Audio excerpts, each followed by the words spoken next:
Hello students, welcome back to our YouTube education channel Shiksha academy. आज के इस video में हम स्टैंडर्ड 8th का पीरियोडिकल असेसमेंट टेस्ट आपका अगस्त 2021 का, दैट मीन्स अगस्त 2021 का सोल्व करने वाले हैं, जिसके अंदर आपको यहाँ पे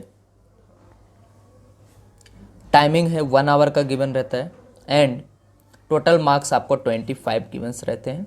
ठीक है, टोटल 5 क्वेश्चंस हैं, एवरी क्वेश्चन कैरी 5 मार्क्स, तो 5 × 5 दैट इज़ 25। इंग्लिश मीडियम का है, सब्जेक्ट आपका है साइंस। सो स्टार्ट करते हैं, बट स्टार्ट करने से पहले अगर आप चैनल पे नए हो या फिर अभी तक आपने चैनल को नहीं सब्सक्राइब किया है तो फर्स्ट ऑफ ऑल आप चैनल को सब्सक्राइब कर लीजिए एंड बेल आइकन को प्रेस कर लीजिए, जिससे आपको लेटेस्ट वीडियो का अपडेट सबसे पहले मिलता रहे। तो चलिए यहाँ पे शुरू करते हैं अभी क्वेश्चन नंबर 1 से।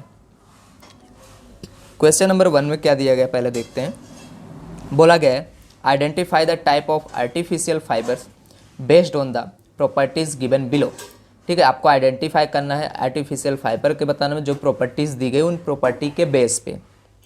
तो एक एक करके यहाँ पे प्रॉपर्टीज को पढ़ेंगे, समझेंगे और उसका आंसर यहाँ पे देखेंगे। तो बोला गया है पहले क्वेश्चन में strong elastic light as well as lustrous and easily washable fabrics can be made using these fiber। that means मजबूत, यहाँ पे इलास्टिसिटी जिसकी ज़्यादा हो, दैट मीन्स तन सके, लाइट मतलब हल्का हो, ऐसा लस्टरस और इजी से वॉश हो सके इजीली, ऐसा कौन सा फैब्रिक है, मतलब किस चीज़ से बनता है, किस फाइबर से ये फैब्रिक बनता है, ये आपको बताना है। तो आंसर आ जाएगा आपका नायलॉन। सेकंड क्वेश्चन है आपका, सेकंड क्वेश्चन बोला गया these fibres are obtain by the chemical treatment of the wood pulp. ठीक है, तो ऐसा कौन सा फाइबर्स होता है जिसको हम बनाते हैं केमिकल ट्रीटमेंट करके वुड पल्प से। तो आंसर आ जाएगा आपका यहाँ पे रेयन।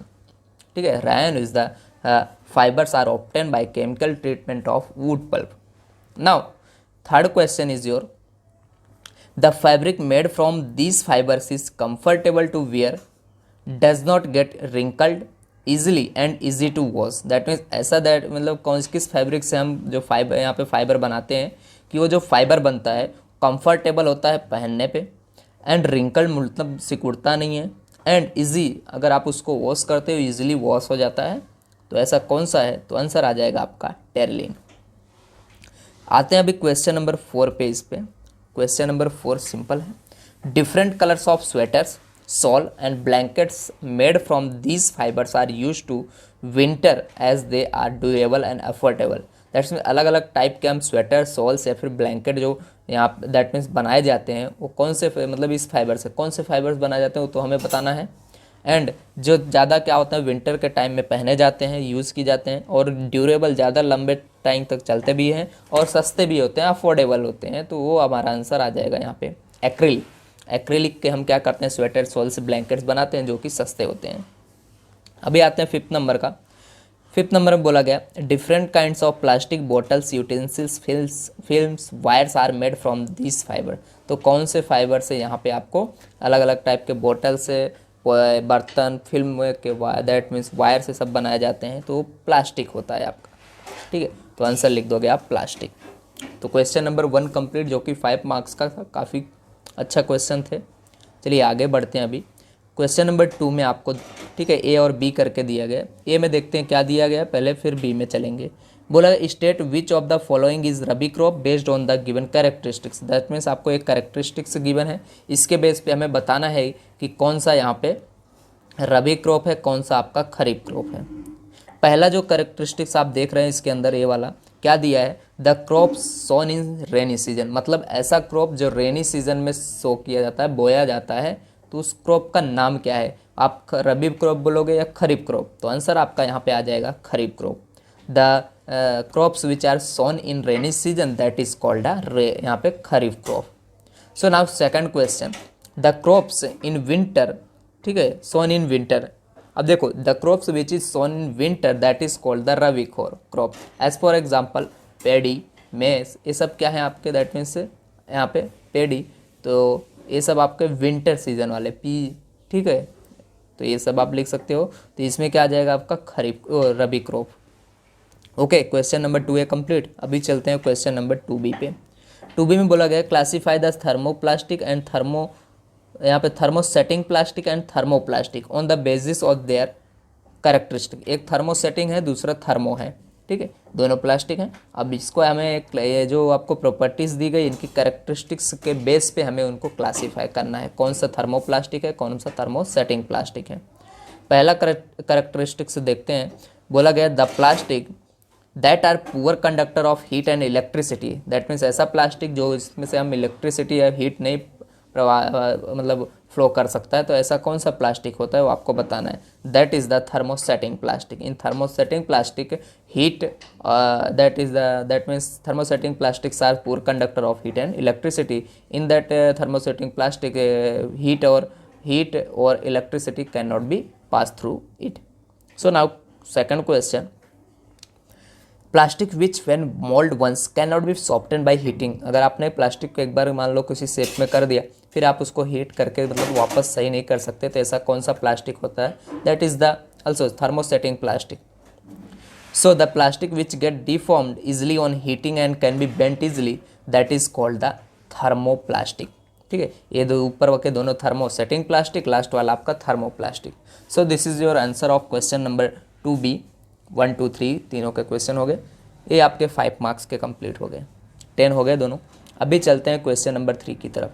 3 4 5 देखो, 3 में भी 2 क्वेश्चन है, 4 में भी 2 क्वेश्चन है एंड 5th में भी 2 क्वेश्चन है। ठीक है, एक 3 मार्क्स के, एक 2 मार्क्स के। 3 2 3 2 या यहाँ पे 3 2 2 3 3 2 इस तरह से काफ़ी अच्छे क्वेश्चन हैं।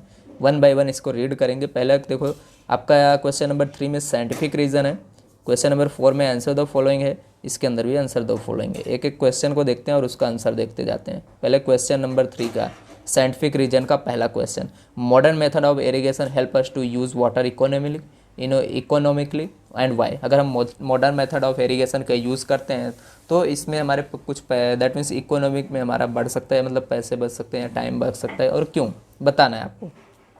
ठीक है, लिख सकते हो modern method of irrigation help us use water economically thereby conserving water. In addition, such as that means method save it also save them time labor, hence they are the more efficient than the traditional method of the irrigation. ठीक है, तो आप इस तरह से लिख सकते हो। बात करते हैं, अभी आता है सेकंड क्वेश्चन आपका। इसके अंदर और भी आप अपनी तरफ से ऐड कर सकते हो इसके अंदर, या फिर आप बुक से लिख सकते हो, वो भी राइट होगा। आगे है second, vaccination insistence in present of कोविड-19 situation and why. So answer is your as vaccination is the most effective way to protect against disease. ठीक है, infectious disease. So vaccination strength your immune system by training it to the recognise and fight the against specific viruses, and when you get vaccinated you are protecting yourself and helping to protect the whole community. So this is the your answer. Now question number 4 के question number 4 के अंदर भी 2 question है, उसका answer 1 by 1 देखेंगे। Answer the following. पहला, how will you prepare the soil before growing the crop in the field. That means अगर आपको सो करना है सीड्स को, तो आप कैसे सोइल को प्रिपेयर कर सकते हो। That means preparation of soil आपको यहाँ पे बताना है, तो लिख सकते हो The preparation of soil is the first step of before growing the crop. For this, the soil is plowed. हम उसको खेत में जोतते हैं। Due to the plowing, the soil becomes loose and turning up down. This allow the root to penetrate deep into the soil, and the loose soil allow the root to breathe easily. ठीक है, तो हम ploughing क्यों करते हैं। सबसे पहले देखो, प्लोइंग करेंगे तो हमारा फर्स्ट स्टेप हो गया सो करने का। तो प्लोइंग करते हैं तो जिससे जो सॉइल होता है वो लूज़ हो जाता है और छोटे छोटे टुकड़ों में टूट जाता है, जिससे जो रूट्स होते हैं, मान लो जो तुमने प्लांट्स जो वहाँ पे उगे तो उसके रूट नीचे तक डीप में जा सकते हैं। दैट मीन्स पेनिट्रेट करते हैं नीचे, और जिससे जो लूज करने पे सॉइल भी क्या कर सकता है, ईजिली गैसेस का एक्सचेंज कर सकता है यहाँ पे। That means they can breathe easily. So loose करने की वजह से और है, the loose soil help in the growth of earthworms को हेल्प करता है, and microbe present in the soil, जो माइक्रोब प्रेजेंट होते हैं, and they add humus to soil. अगर आप लूज करते हो तो उसके that means microbes humus add करेंगे, कब, जब उनका ग्रोथ होगा तब। आगे, द प्लॉड फील्ड में have weak pieces of soil called crumb, and this crumbs can be broken with the help of plank. That means अगर आपको यहाँ पे सो करते हो, दैट मीन्स प्रिपेयर करते हो सॉइल का, तो ये भी जो बड़े बड़े पे ढेले होंगे वो भी टूट जाएंगे। आगे the field is levelled for sowing as well as for the irrigation purpose के लिए हम क्या करते हैं, उसको लेबल करते हैं, ऊँच खाल ना रहे। The levelling of the soil is done with the help of the लेबलर and sometimes manure added to the soil before the tilling या फिर टाइलिंग या प्लोइंग।